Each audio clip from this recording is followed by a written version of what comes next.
Hi, everybody. We have special guests with us today. It's award-winning American journalist whose unique style of interactive broadcast journalism exists at the intersection of social and mainstream media. As a producer for Vice Media, he has covered major events around the world in places like Istanbul, Cairo, pools coverage for Vice.com, as well as his groundbreaking live stream coverage of the 2011 protest movement has been featured by international media outlets, including The Guardian, Reuters, the New York Times, NBC, Fast Company, and Al Jazeera English. Please welcome, it's Tim Pool. Hi, Tim. How are you, buddy? That's definitely an old bio. Oh, is it? Yeah. So update us. I mean, to be completely honest, I've been doing a lot less traveling in the past about 6 months. Mm-hmm. I stopped working for Vice. I worked for Fusion after that. And, I mean, admittedly, I've been doing a lot more commentary. And now I've got the official, Tim Pool as a journalist and political commentator. And, I went on Rogan and it was commentary. It was pushback. So Right. I just think it's important to point out that I'm absolutely a partisan actor with my own politics. And, Oh, me too. Yeah. Yeah. Okay, that's So I really became aware of you when you were on the Joe Rogan show talking about Twitter, and then you were on just again this week, and you were on with Jack and a lawyer from Twitter. Yeah. And I first have to apologize to you because I misreported you. I was reporting a story about censorship. And in the source material I was using referred to you as an alt-right person, and so I repeated that.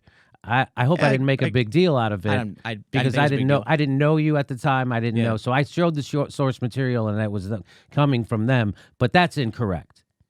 My God, yes. And people wonder why I mention that I'm mixed race so often because, and I'll say this too, there were leaked chat logs from an alt-right chat room pertaining to Charlottesville. Somebody asked, who's a good reporter on the ground to cover these issues? Someone says Tim Pool. The response was, no, he's mixed race. And they removed my name simply on the basis that my mom is part Korean. Really? That I'm part Korean. Okay. So absolutely not true. They're definitely not fans of me, nor am I fans of them. But people like to take, there's two images. One where I'm at a dinner table in Portland with a bunch of alt-right people because after a rally, You were interviewing them? It was like a debrief. Like I wanted to ask them why they were here, what were you doing? Right. And in all honesty, I was arguing why they were wrong and why their ideas didn't make sense. But people take that picture and use it as, look, that's proof he's alt-right because he's a reporter talking to people. And they put an arrow pointed to me and they're like, this is proof. And I'm like, I've got a picture of me with a Soviet general in Ukraine. Do you want to claim I'm a Soviet soldier too? Oh, I think you're a red too, probably. And the crazy thing about it is, what was I talking to those guys about? I was literally saying, you realize that the white nationalists in this country are there's the percentage of them are so ridiculously small, and most white people have no problem with mixing race, having families like my family, that there's literally nothing you can do to get your ethno-state. It's impossible. It's not ever going to happen. It's just an absurd fantasy that'll never. There's a browning of America that is inevitable, and it's already happening. I mean, I have Hispanics in my family. My wife is Mexican 100%, and I mean, it's just not. That doesn't go the other way. I'm sorry. Go ahead. But so there's a funny point to be made on you reading that article with It's Going Down, and what happened was Patreon banned Lauren Southern. And Lauren Southern, in my opinion, she crossed the line. She got in a boat in the Mediterranean, and she was wiggling a flare at one of these migrant vessels, saying, get in front, get in front. So Patreon banned them. But a bunch of people pointed out that there was a website called It's Going Down, where they have articles advocating for sabotage, which is also a violation of Patreon's rules. I noticed the culture war pushback, and so I reached out to Jack Conte and asked for a comment. Hey, a lot of people are curious as to what the reasoning was on this regard and not on this regard. And Jack's response was, okay. Jack from Twitter. No, Jack Conte. Who's Jack? Patreon. Oh, from Patreon, I'm sorry. From Patreon. His response was, okay. And he banned It's Going Down. Oh. So simply by me being like, can you explain your mentality in this regard as to why I tweeted something like, I reached out to Jack Conte to get a comment on the banning of, Lauren Southern and not It's Going Down because everyone's talking about it. And I realized immediately afterwards that was a bad mistake on my part.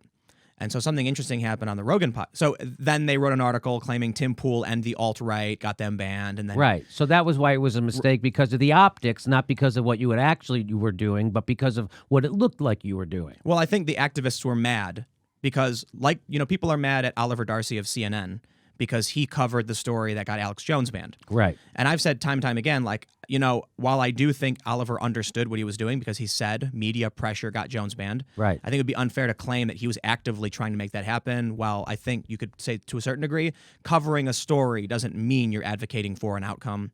But something interesting happened. When we finished the Joe Rogan podcast, the mics were hot. So Joe goes, all right, we're done. We all get up. And it kept rolling. It was still live. And Vijaya says, can you give me the name of that Antifa tweet? And I said, so I gave her the URL, but because I announced the URL, it's been live since September. This is not secret information. But then she goes, can you give me the name of the people that you reported that we didn't take action? And I said, no, because I believe in minimizing harm. Mm-hmm. And then I said, you see, when Lauren Southern was banned from Patreon, and then Joe goes, it's still hot. Get out of the room. Get out of the room. Get out of the room. Everyone heard it. It became kind of like an interesting conspiracy. So a lot of people accurately pointed out, they said Tim Pool maintaining his journalistic integrity even when he doesn't know the mics are live. Right. And that was the point. I realized it was a mistake to reach out specifically about a left-wing account because it resulted in them getting banned. Right. And now, when Sargon got banned from Patreon, they said it was for... if you remember this, Carl Benjamin went on a YouTube stream, 10 months ago, and he said the N-word, trying to insult the alt-right. It was poorly done. I think it was really dumb of him. But his intention was to try and get them using... Who? Carl Benjamin. He's a YouTuber. Okay. So he got banned from Patreon. Okay. And when he got banned, I started losing money. A bunch of people started losing money. And so not only was I personally affected, but from a journalistic standpoint, why is Patreon only banning him? Right. When some of their top podcasts regularly use hate speech overtly with the intention to offend. And I absolutely refused to name any of them. And there was like 4 of them. Because I learned, I'm like, I know what's going to happen if I talk to Jack Conte and say, here are the 4 podcasts that have broken the rules, comment. He'll be like, okay, beep, beep, beep, and get rid of them. And I don't want that to happen. I didn't want anyone to get banned. So what ends up happening is at the end of the Rogan podcast, I was referencing the Lauren Southern getting banned and why it was. After we left the room, I told her it was a mistake for me to mention it's going down to the CEO of Patreon because all I did was ban them, and I will never do that again. So I'm not going to give you information. I reported someone who threatened me. They didn't ban them. I'm not going to use my privileged access to the Twitter's top brass to benefit myself. So I actually have had some people say. There's a bunch of people saying I'm a Nazi and they're accusing me of things. They're taking things out of context. They're calling me a conspiracy theorist, and it's getting me brigaded. People are harassing me and things like that. And they were like, "Well, now Jack follows you. Just tell him." No, absolutely not. I'm not going to use the fact that there's one thing I really hate in this world. It's elitism. It's the privileged, wealthy ivory tower people telling little people what they can and can't do, who they're supposed to. All that, so I'm never going to be that. I will never, there have been a few instances where I've used the fact that I have a lot of Twitter followers, to be like, how dare you do this to me? And then they respond and it makes me feel slimy.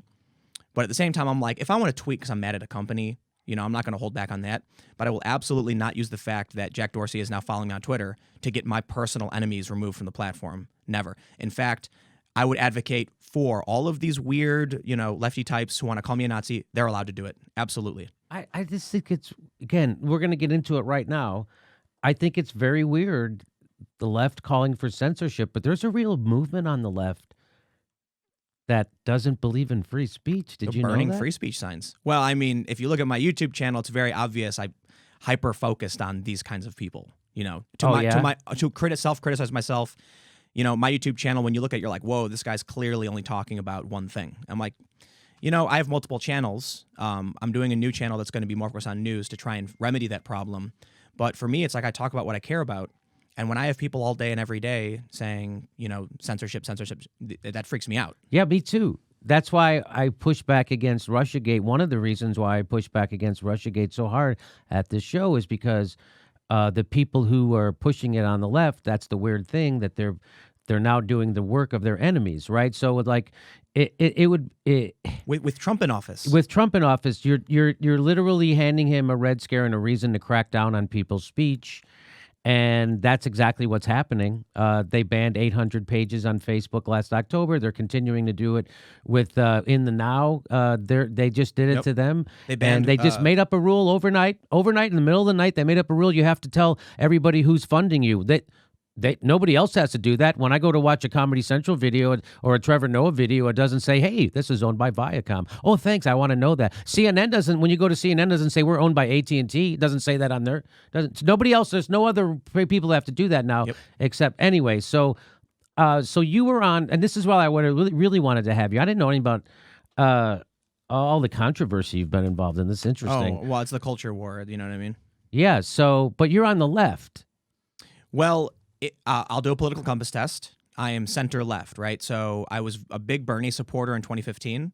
And so you would be they would consider you far left fringe if you're a Bernie supporter, even though his policies are supported by the majority of not only Democrats but Americans. The comments I get on YouTube are like, "Tim's a socialist, but I still love him." You know, things like that. And I'm like, I'm definitely not a socialist. Absolutely not. I'm rather centrist and I lean left. And it's complicated too because people don't seem to realize what do you think makes you a centrist? Like, what do you center about? So I think in terms of economic policy, I think I used to be. So have you ever seen a political compass? How it's got the four quadrants? Yeah. I used to be really close to like Jill Stein and Bernie Sanders, and I've moved a little bit closer to the center, and that means I'm less in favor of certain social policies than I used to be.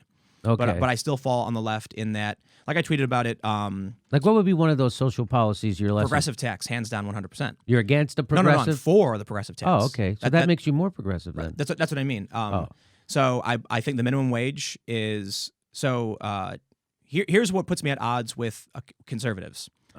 Minimum wage, progressive tax, regulation on big companies and big business, and the expansion of civil rights for marginalized groups. Conservatives are like less government, less government, less government, and I'm like, I'm pro-choice, and I say with caveats on all of these things because it's really easy to just say I'm for this and then not explain it. And conservatives think all of a sudden I'm a socialist who wants to abort live babies or whatever. That's not the case. There's very specific exceptions for abortion and all that stuff. It's very complicated, and this is one of the difficulties between the left and the right is understanding the nuance of the argument. But So what is the part that you're opposed to left on? So I used to be for universal health care. Oh, you're not? Now I'm more for public option. And the reason for that primarily is I don't know what the difference is between the government administration of healthcare versus private from national level averages. I understand there's going to be nuanced things like the profit motive versus the public good.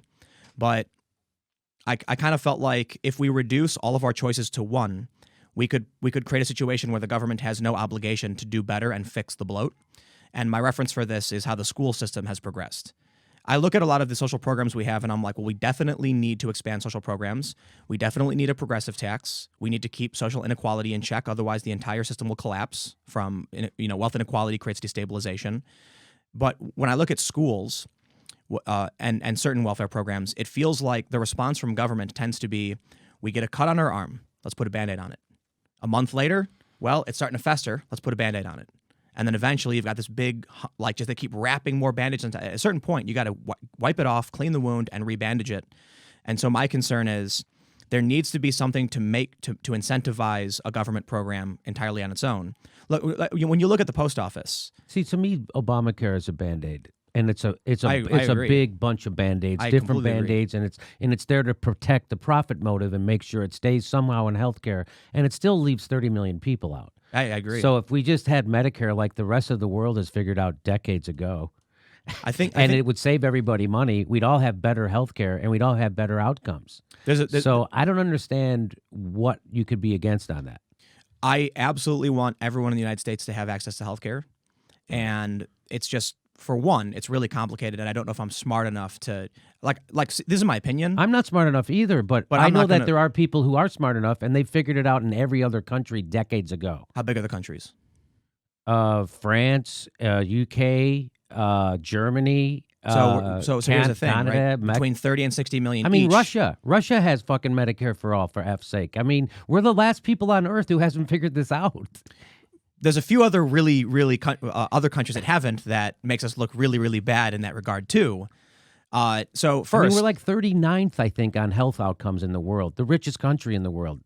I mean, our system is clearly broken. That we're agree, living in the absolutely. bandage. So- and so- the fix is Medicare for all because it takes the profit motive out of it. But go ahead. I'm sorry. I don't. Mean, But I completely agree with you. All right. And so the way I look at it is, here's what I want. I want Medicare for all. I want universal health care for everybody. What do we do to get there? Like, what do we have to do? Because here's a problem. The healthcare system is a huge portion of our economy, and upsetting that could destabilize our economy and in turn the rest of the world's economy. There's it's like almost 20% of our GDP. I think. which is also kind of nightmarish. Yeah. Yeah. So it's a problem, and maybe the solution is we're on a drug that needs to be stopped, and we need to go cold turkey. Maybe that has to happen. Will there be unforeseen consequences? So right now, me being a centrist and having rather tepid opinions, it's kind of like, well, maybe what we should do is start with a government option, a government-run program that people can opt into, and let people have also private insurance at the same time. Like a lot of countries do that too. Universal health care. There's a hybrid. And lots of countries have, supplemental insurance also, things like that. And even Canada has that. Maybe then that's. Here's the thing, right? I feel like that's the reasonable solution. But of course, what do we get? We get Obamacare. Of course. Because the which is horrible. Republicans are like, we're not going to grant you a public option. So our compromise is no public option. And I'm like, the public option is the compromise. Right? Yes. And that's me being compromised. So let me just also say that it was Barack Obama, in fact. The Republicans certainly were against it, but it was Barack Obama who made sure that the public option did not make it into the Obamacare bill. So it wasn't just Republicans, it was Barack Obama. I understand that it's really complicated, and I don't have all the solutions, but I do feel like we have no government option. Right? No, all we have is public. We don't have. We don't private. Private. That's we have no public op. It's ridiculous that they don't offer you to buy into Medicare. It's ridiculous, and it just shows you that we don't live in a democracy. We actually do live in an oligarchy. Absolutely. Like it's been proven. It's been proven, and everyone still pretends that voting matters. So let me just point out. There's very few things I have particularly strong opinions on because, my God, half the stuff you told me, I'm like, you're right. I just don't know. I won't even know where to begin to figure it out. So I have ideas on some things, but I will say this: it blows my mind when it comes to the issue of censorship, though. When I've always been for, like, we need to regulate these companies, man. Laissez-faire capitalism is a nightmare, in my opinion. You end up with the example I love using is when. It's been like 15 years since I've gone over this history, so I could be messing it up in my head. I used to work for an environmental organization. You have all these different companies polluting a little tiny bit. And they say, I'm not doing anything wrong. I'm polluting within the limits. I'm doing everything right. And then a river burst into flames because it got polluted with sludge and other pollutants and chemicals. Cuyahoga River. Was that what it was? Yes, and it was the only reason it made the news was because the New York Times reporter happened to be traveling over that river And saw the river on and fire. saw it on fire and wrote a story about it. That used to happen all the time. And then we passed a regulation saying, listen, the snowflake doesn't blame itself for the avalanche. Yeah. All these companies were doing one little thing they didn't think was a big deal, but in the bigger picture, when we step back, we realized how much of a problem it was. And so that's been like, I'm probably like an environmentalist first on anything I'd be like really for. You know, you can't, if you don't have a planet to live on, everything else is stamp collecting. It doesn't matter. So when it comes to the issue of censorship, I'm seeing so many people advocate for multinational billion-dollar corporations with foreign investors to be unchecked entirely on this platform that can control our elections. So this is Where'd everybody go? That was a great point you made on the Joe Rogan podcast. I was jumping up and down for joy when you made that point because you did it in such an articulate way. We're announcing our dates for 2019. We're going to Ventura Comedy Club, March 31st, Tempe, Arizona, Austin, Texas, Portland, Chicago, and lots more. Go to jimmydorecomedy.com for a list of all our dates and live shows. And please become a patron. We give you hours of bonus material. And please make sure you're subscribed. Even if you think you're subscribed, they unsubscribe people every day, and you might be one of them. Check to make sure you're subscribed, and then you have to click the bell twice so they send you a notification when we drop a video. Thanks for your support.